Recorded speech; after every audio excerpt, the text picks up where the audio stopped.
Today, we're going to beautiful ancient Egypt. Well, like 1970s Egypt, but still Egypt. We're here, fuck it, let's... So, when it comes to ancient Egypt, the one thing that people like to bring up is high technology. They had advanced high technology. I tend to agree with that. Although I don't say it's so advanced that they were running around with some kind of super saws like, you know, we've never seen before, but that they were possibly using a technology that we simply overlook. That we're like, well, you know, we know about it, but we didn't think that they actually used something like that. You know, it's just like, it just didn't click or something. And so, like, one of the theories that a lot of people have, and myself, I tend to look, I think it seems rather plausible, is using sound and light. Now here I want to show you guys this. So we see right here, this is the water running. Now when they pump different frequencies through it, the vibrations hit the hose and they cause the water to have a certain effect to it. So it appears that it's doing something that, you know, it's not. Like it appears that it's running in fast forward there, but when they change it back to 23 or 24 or whatever, it'll freeze and it look like it's frozen in time, just like that. I mean, is that cool or what? And that's just from it flowing. It'll just follow that exact same path, but to the eye, it appears that it's just frozen in time. You know, I think it's really fucking neat, but it shows how sound can manipulate everything, even your perception of stuff. And I think that's one of the main points today, is that, you know, we have to forget about our preconceived notions and you know, our perceptions of what it is, and look at what, you know, what it could be, what makes the most sense. You know, what did they have to do all this stuff with? Because we look at some of the tools that the ancient Egyptians used, and we see, okay, that these aren't going to work on granite. You're not going to, you know, these copper chisels are just simply not going to work. It's just not going to happen. So we have to move beyond that and say, how could some of this stuff be accomplished? Right, so check this out, you guys. So this guy is using sound to drill through different things. See, look at how he drilled right through that piece of solid green granite. Man, that's cool. Right through it, just with sound. Oh, and the copper, obviously. Alright, so this one, he's just running sound again through it again, but look how it carved into the granite. So I could see them carving hieroglyphs like that. You know, it would make a lot more sense than trying to chisel it as perfect as it looks. Look how he could just make shapes of the copper and it just course it out like that. Now this is another thing that's really cool too. Check this out.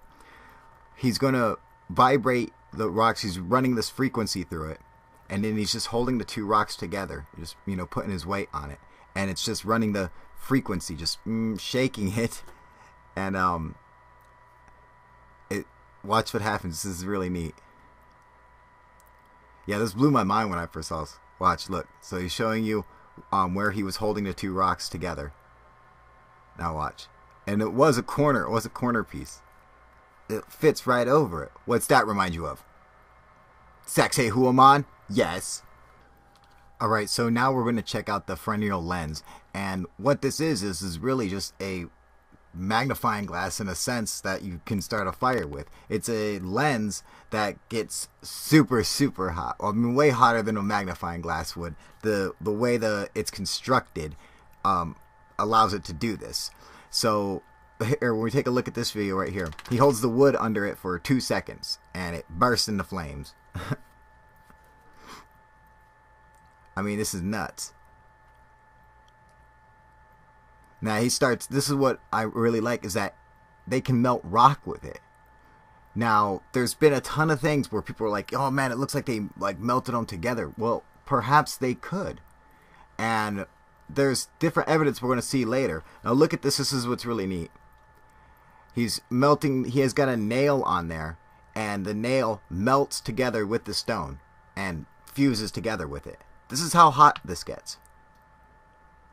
Now they say that, okay, if they're going to use fire, to soften the granite and break. I mean, that makes sense, but if you have a lot of wood to make fire with, which the Egyptians didn't, but they had a ton of sun. So it seems logical. I mean, look, you make lava with this shit. No joke. Look how it's fused together like that. Is that crazy or what? Look at this. He's making a little pool of lava with the sun, with the power of the sun. Now, there are reasons why I think that this is possible for ancient Egypt is because of some of the places around there. Like, you might not know about it, but there's the Crystal Desert with the Crystal Mountain and everything. I mean, they have a ton of crystals. And Herodotus even spoke about the Egyptians, a certain sect of them that would have been like the Nubians in the Sudan or whatever, that they had coffins, you know, a sarcophagus made of a solid giant crystal. And the people inside were perfectly preserved. Like, they didn't need like the mummification like the other Egyptians did. It made them perfect, you know. I mean, we never found any evidence of it, but man, that's neat. He said you could see right through to the person inside. Like, it was crystal clear and you could see right through.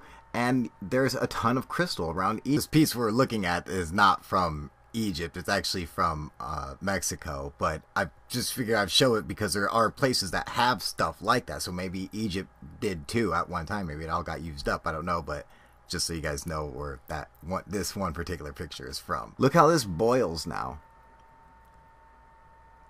See, like, and just with the power of the sun, just beaming down on it, make it boil like it's nothing. I mean, is that cool or what? Now we're going to go back into my theory of the pyramids being built on top of mountains. But I want you to look at some of this evidence. When we talk about like the air shafts that go out of the pyramids, look at these two. There's the air shaft and there's the granite plug. And see how the ends, the pieces popped off like that? I think they look real similar. You see how it breaks off like that? So, I mean, I think they could have just drilled right through the mountain using something like that, using just sound. But this is what I noticed, which was really neat. When I looked at this, I saw the sides of it, and I was like, man, that looks really weird. And then I'm like, they're mirrored images, like imprinted on the side of the stone. I mean, that's really what it looked like to me. And I mean, I don't know if no one else I know of has pointed this out before, that there's these mirror images next to these shafts. But I went and I checked to make sure. So what I did was I went and cut them exactly in half. And I took two of the same images, cut them exactly in half, and then I took one side and flipped it 180 degrees. And then it should, if it was a mirror image, it should look exactly like the original does. So that's what we're going to test out right here. So I'm flipping it around. I already made sure it was the same size and everything. Move that over a little bit. And we got to make it exactly 180 degrees. But watch this. This is so cool. I mean, I never knew about this. I've never read anything about it. Or ever seen anything, show on it. Nothing on you. Nothing. I've never seen anything about it. Look at that. Now wait till you see the picture. Look at that. I'm telling you, like, it's like a mirrored image.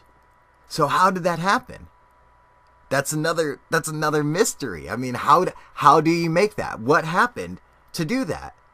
Something caused that. It didn't just fucking appear like that. Something fucking made that.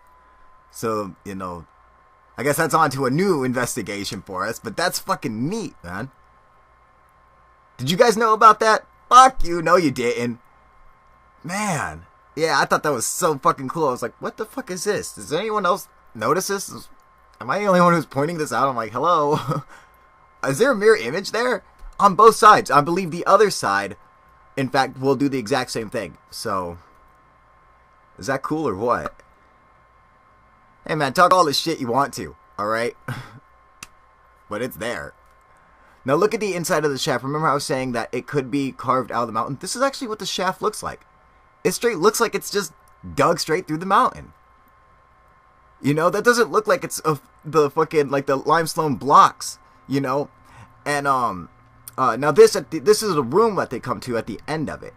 So this part does. I could see why, because they have, like, this little slide-in door there. But I think the most of it was just pure mound. Now, this is what's cool. How did they get these copper handles that are in that door? How did they get it into the stone and have them, like, fused together like that? I think they could have used something like this. Use the Ferronnier leads to heat the stone and then insert the copper handles. And then they fuse together and boom, now you got a copper handle onto it. So, makes sense, right? And it's something easy they could have done. They could have easily made a Ferronnier lens because they have all that crystal. And that's exactly what you could use. So, look at the inside of that. Come on. I'm telling you guys. I'm telling you.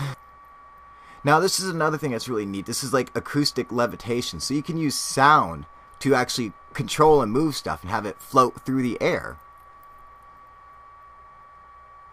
Isn't that neat? This is just a neat piece of technology. But I think it's something that could also be taken advantage of by the ancient Egyptians. I mean, we hear stories like in the Bible how Israelites marched around the gates of Jericho and you know, blew their trumpets at the same time. They all screamed at the same time and brought down the walls of Jericho. And a lot of other things, moving stuff with bells and other things like that. Now, this is a really cool effect. This is the Hutchinson's effect. I don't know if you guys know about this guy, but this amateur physicist, John Hutchins, discovered this effect that basically will make any kind of material fly. It will make it float. And metal, it causes it to do some kind of weird warping where it becomes like this jelly, and it literally like pulls itself apart and becomes like goo. And it just does it to metal, but it's not hot or anything. It doesn't burn, and it'll heat up the metal too, but it doesn't burn the wood underneath. It's so weird. It's just like the molecules of it heat up or something. But these are really early experiments of his. And it's cool because he's just a nerd dude, you know. Doesn't have a degree or anything in it. It's just something, he's just an amateur, just likes doing it for fun, and he's experimenting with all this different equipment, and he's blasting like ultrasonic. This is really cool. This is when he first started the effect, and like it just makes everything fly like that. It just makes everything just pop up in the air. It doesn't matter what it's made out of. This is cool. Oop. Pull the wrench up. Watch this. The goop.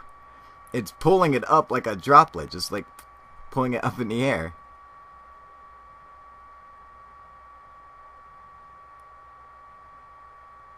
Is that cool or what?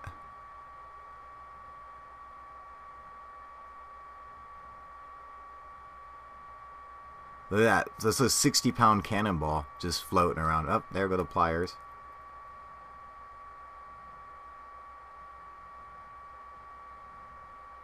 It's spinning like that. Isn't that cool? It's trying to get up there. You see, he's like messing with the dials and stuff, trying to make it like lift it up, but I'm sure he would work it out. See, he's just like a regular. He's crazy looking too, man. This guy's cool. I dig him. Look how it's fused in like that. Now, I'm not saying the Hutchinson's effect didn't. Look at that. Not fucking crazy. I'm not saying it had something to do with ancient Egypt, although it could have. I just figured you guys should check this out because it's fucking cool. Look, oh, he's definitely a fucking alien. Come on, give me a break, you guys. Shit, look at this guy. God, I fucking love him. I just want to lick his head. You can't even move in his house. He's got so much equipment, old army surplus radios and shit. This dude's fucking awesome. This dude's so cool, man. He's just like, pew, pew, pew, pew, pew. He don't even know what the hell he's doing. He's like, oh, shit. Now, he got in trouble from making, like, when he first started, he was making stuff in his neighbor's house, like, float. And so the government came to, like, shut him down or whatever. But he ended up just going off-grid totally and just runs everything himself, all his power and everything, so there's nothing they can do about it. This is cool. They were setting up an experiment to try to make something move on the first yellow crate, and then all of a sudden on the floor and back, a sponge just lifted up, and they're like, "Oh man, they didn't get to see it. The cameraman saw it." And but they were in there getting everything ready, and he was just, like, dialing the machine in, and a fucking sponge just took off. These are some of his homemade batteries, man. This is really cool. Look at this. God, I love this dude. Look at him. This is my kind of dude, man. This dude's awesome. Hell yeah, man. He just goes up there and grabs some regular stones. And with those stones, he makes these batteries. That last forever. They don't run out. He's like, they last as long as minerals last. So whatever, a couple thousand years or whatever. Isn't that neat? That dude's bad as fuck, man. Look at his crooked glasses. I fucking love this guy, man. Crazy hair. This dude's awesome. That fucking cyborg battery, man. Oh, and the Star Trek outfit. God damn it. This dude's bad as fucking shit, dude. A fucking badass fucking cyborg battery over there, man. Oh, they love him in Japan, dude. He's like a rock star. Look at his house. Look at his fucking house, dude. Is this dude cool or what? So, what are your guys' thoughts?